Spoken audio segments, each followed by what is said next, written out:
Welcome to Coach's Corner. I'm your host, Sean Anderson, and on this edition of Coach's Corner, Pohai Lady Cat basketball head coach Jody Fincher will be with us a little bit later to talk about the regional champion Ponca City High School Lady Cat basketball team and a couple of big victories, and in very dramatic fashion, I might add. And we'll talk with Coach Fincher about that. First up, Coach Leavitt of the Pohai wrestling team, fresh off of state, and Coach Leavitt joins us now. Coach, big showing, 8th at the state tourney as far as the team goes, and you had 3 state placers. Tell us about Spencer, Dylan, and Zeke. I mean, you got to be proud of these wrestlers. Well, first, can I congratulate Coach Fincher on what he's done? Oh, absolutely. That's hard work for you, and that's what everybody needs to understand. If you work hard, you put in the time, you get the rewards. So yeah. I want to congratulate them and the girls basketball team. 8th as a team at the state tourney. Mm-hmm. Of course, you wanted more. You wanted more, but hey, not a bad showing. You had 3 wrestlers. State placers. So, we talk about Spencer and Dylan Shikram, Zeke Rubio, and Zeke being a senior wrestling in his last opportunity in the high school ranks at the state tournament. So, some big things to talk about. Kind of recap it for us, if you will. Really, it was a big year. We get a little bit greedy and wanting guys in the finals. I mean, that's just human nature. Right. You got to take it in small portions. We haven't had a state placer in 3 years, so we had a good run there for a long time. And then we kind of fell off for a while, and now we're moving back that way, trying to show the kids some success and keep feeding them. And this was a big deal, moving forward for us. So, having 3 guys place this year, and then 2 of them are back, both the Shikram brothers. And then senior Zeke Rubio, he's a very hard worker, merited what he got. I thought he was a shoe-in for the finals, just didn't have the tournament we wanted to have. So This is what it is. Yeah, absolutely. Now, getting into the off-season, you might think, well, okay, we're going to just take a break, rest, and we'll catch up next year. It's not like that. And Coach Leavitt, your wrestlers are working hard even during the off season, and now you kind of transition. So instead of getting ready for wrestling, you're getting ready for wrestling in other ways in the gym. Tell us a little bit about the off season training process and what that is all about. Well, if you get outside of Ponca City and you actually see what's going on, it's not like we're in the 40s and the 50s anymore, where once Coach gets all the equipment back, he locks it up, and you don't see those kids until November the next year. Right. It's not like that, and you have to put in extra time if you want to be able to compete at a high level. There's no sugarcoating it. So you got to believe in it. The work continues. Yes, it never should stop, especially if you want to be successful at something. Our off season, we'll do a lot of lifting, running, a lot of freestyle wrestling, Greco wrestling, which we go to. I try to get them to about 5 tournaments.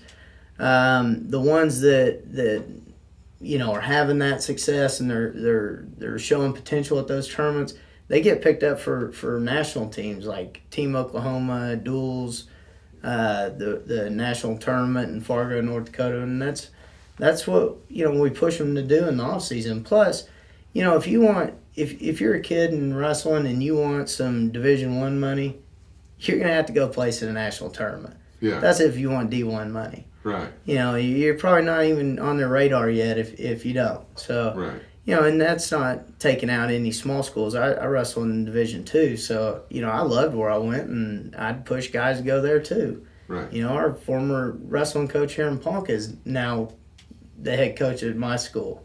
Yeah. So that's a pretty good deal. But this is the time that you really get better. All your hardest, your matches should be the easiest part of your year. Your training should be, that's where you win. You win in the practice room. You win in the off season. You win running on your own. That in the easy times, going out there for your matches. A lot of times this year, when we did get beat, we didn't get beat in that match, because we could get them to push it hard for 6 minutes. We got beaten training. That's where we lost. So we've got to figure out how to be consistent every single day, and that takes an individual to step up and make those commitments. How important is it for your seniors and the leaders like Zeke and all of these other wrestlers that have perhaps more experience? How important is their influence on the younger ones just coming in to? And of course, a lot of these kids have been wrestling since they were old enough to grapple on a mat, but still, now you're getting into a very competitive level, right, and it's a whole different game. How does that influence work from the ones that are more experienced? Do they kind of become, I guess, assistant coaches in a way for you? Yeah, they develop into leaders, and they have to be a leader. I don't know too many generals anymore that are out there in the battlefield with their soldiers. So, right, you need leaders on your team that are going to be in the trenches with them to, come on guys, let's go.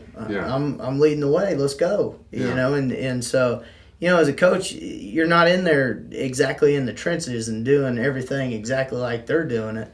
But if they have one of their guys that's amongst them, showing them the way, they're going to follow that. So it's very important to have it, and like Zeke, he's got a little brother in the 8th grade, so he little brother sees what he had to do, so those things help out. Right.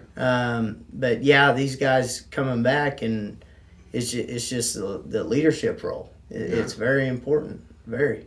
So as a coach, I got to ask, what is the most rewarding part of the experience? Is it seeing the effort your wrestlers are putting in? I mean, does it come down to individual matches? What is the most rewarding thing for you about this experience of being a coach? Seeing them, do some of the things that you teach them to do, and they actually execute it and it works for them. And then really, beating some guys that they never thought they could beat. We beat some guys this year that probably have 8 wins on us. We've never beat them, so Yeah. those are big moments, and that actually shows a kid that, that it isn't over yet. Right. Anybody can be beat, and we showed a lot of that this year. So hopefully in the off season, everybody really commits to it and says, well, why not us? Right, absolutely. Excellent stuff. Coach Leavitt, congratulations. Thank you. On a great season. And now the work, as you say, really begins in the off season.